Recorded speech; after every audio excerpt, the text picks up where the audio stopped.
My sme pozývali aj pána ombudsmana Dobrovodského, ktorý by síce rád prišiel, ale v tomto termíne je na dovolenke, takže nám poslal taký krátky príhovor.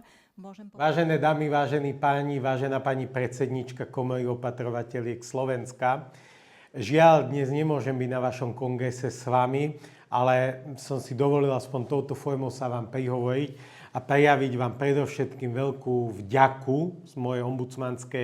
Ďakujem za to, čo robíte pre obyvateľov a obyvateľky Slovenska.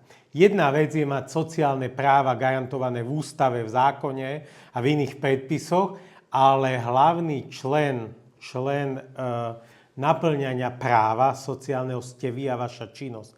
A preto vám chcem za všetku vašu činnosť poďakovať, lebo bez vás by Slovenská republika nenaplňala svoj mandát, svoj status právneho štátu, ktorý naplňa základné ľudské práva, medzi ktoré patria aj sociálne práva. Pred niekoľkými dňami sme zverejnili v Kancelárii verejného ochrancu práv pozičnú správu, pozičný dokument verejného ochrancu práv k sociálno-zdravotnej starostlivosti, ktorý vám aj posielam a bol by som rád, aby ste ho zaslali vašej členskej základni.